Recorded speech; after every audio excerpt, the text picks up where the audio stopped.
What's going on, guys? Welcome back to the channel. Now for today's video, I want to break down for you the raw reality of what being an appointment setter actually looks like.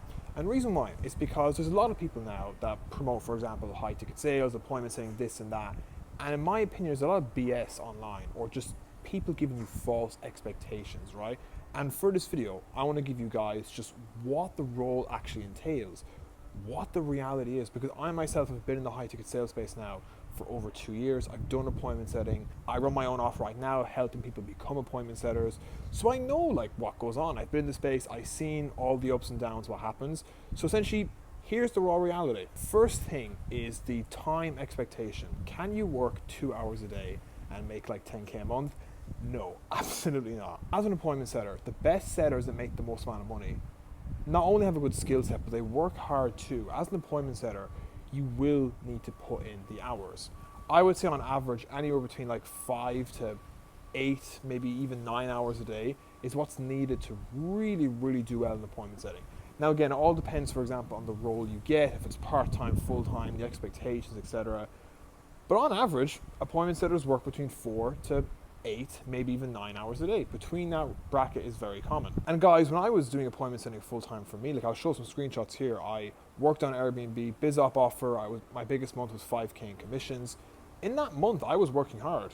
6, 7, 8, sometimes 9 hours a day. I was really trying my best. And the best piece of advice I'd give you if you're a beginner watching this is the more time you can commit, the better, right? Because with appointment setting, it's a performance-based role. So the better you perform, so the more calls you book, like the more good quality calls you book, the more money you make. But if you have very little experience or you have no skill set yet, spending as much time as you need is a really good idea, because you can spend more hours, which means talking to more leads, having more conversations, and also just get better, more practice, improve your skill set. And then once you're at a point where, for example, you are really skilled appointment setter and you know what you do, you can be really efficient in the role, and you can only work, for example, 4 or 5 hours a day, because in that time you know what to do to get really good results. So to give you guys a clear expectation, you will not be working 2 hours a day and make like 10K a month. You will need to put in the hours, 5, 6, 7, maybe even 8 hours a day. Depends on the role, depends what you're doing.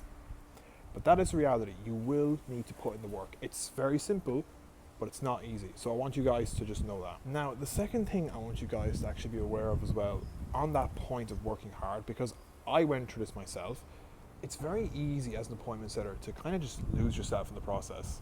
And what I mean by that is a lot of people make setting their full-time thing, right? Like I've had friends, for example, and even me, when I was doing appointment setting full-time, since it's like performance-based and the more you work, like the more money you can make, the more conversation you can have, etc.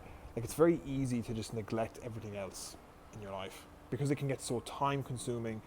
And the reason I say this is because I had a friend, for example, who was an appointment setter, and he worked his absolute ass off, like literally 7 days a week, 8, 9 hours a day. He was there grinding, and he was making really good money. He was making like 6, 7K a month. But then he ended up having really bad health problems because he just went all in on appointment setting. Like the only thing he was doing, I guess you could say he was locked in like to the max. And in the short term, he made really good money, like I said. But now, unfortunately, he's paying the price. He has bad health issues, and it's essentially like hurt his performance. So the point I'm trying to make, guys, is as an appointment setter, do not forget to neglect your health. Make sure that you're hitting the gym, or just at least getting some exercise in.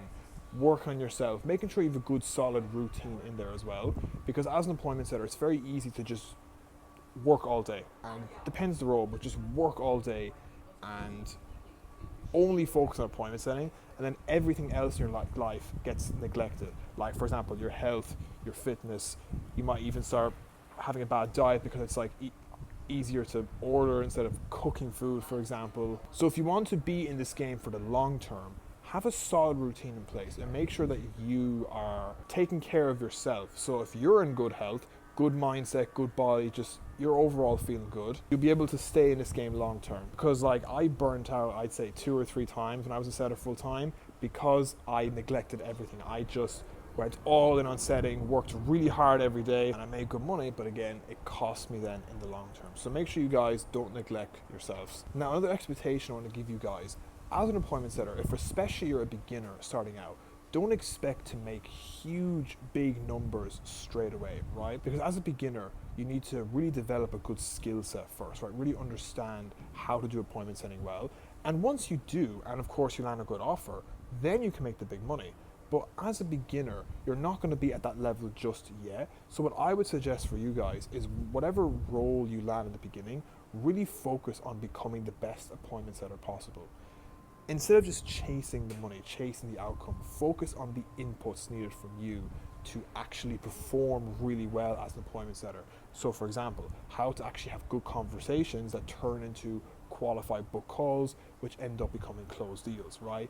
How to make sure your calls show up with intent, how to handle objections, all these things, right? If you instead focus your energy and focus on becoming the best appointment setter you can, the money will follow. But in the beginning, a big mistake I see beginners make is they come into roles thinking they can make the big 5-6K plus months straight away. And once they don't, they give up and they quit because they get discouraged, because they had the wrong expectation. Now for this expectation as well, guys, this is a very important one that most people don't really talk about. And it's also the mindset you have towards appointment setting. It kind of ties back to my previous point, but a lot of setters, when they get appointment setting jobs, their focus is just on trying to book as many calls as they can so they can make a load of money. And that's their main thinking when it comes to actually working as a setter. They're just trying to book as many calls to make money. They're thinking about the outcome, money, money, money. And what'll happen is it'll actually hurt your performance, because that way then you're just booking as many people as you can onto the calls of the closer so you can make money. And you won't actually qualify people properly because you're thinking of the money. I actually had a client of mine that went through this. He was on an appointment setting role, and like he wasn't booking calls, and he was super stressed and like a really like frantic mindset. He was stressed out, and it's because, you see, he was trying to make money really quickly. His sole thinking and focus and energy, where it was going, was to just booking as many calls as possible to make money, not to actually properly qualify people to make sure you're booking good quality calls, but just book as many as you can so you can make money. And like I said, this will hurt your performance because you're going to book people with the sales team that are not good leads, and you won't make the money you want to make, and you'll end up getting fired. So instead, like I said at my previous point, same idea here. Take that energy and instead focus on the inputs. Forget about making any sort of money here. Focus on having a really good conversation. So how can you really qualify this lead? Whether it's a phone setting role or a DM setting role, what needs to be done to really qualify this lead to make sure you're booking really good quality calls for the closers? And even if that means, for example, you only book maybe 3 or 4 calls a day, but they're really qualified, you know they have such high intent, for example, and they're very closable, the money will be inevitable. It'll be already done. You will make the money you want to make. But the problem is, because I'm guilty of it too, is when you're focusing on just trying to make money, you're going to make mistakes because you're going to just book a ton of people on the calendar. You won't qualify properly. You'll rush conversations because you're only thinking of the money. But if you instead take that energy and put it into the inputs, what do I need to do as an appointment setter to make sure I'm sending really good, qualified, high intent leads to the closer? And I promise you, if you focus on that, just forget about the money and focus on booking really good quality leads in, the money will 1,000,000% follow. I guarantee you. Guys, that's my overall just like expectations you need to have when you're an appointment setter, so you can really approach this the right way and not make those mistakes that all those mistakes I mentioned, I made them my own journey. So I hope you guys got some value from this and can now approach setting with a better mindset so you can actually get the results you want to make. Guys, hope you enjoyed this video, and I'll see you all next time.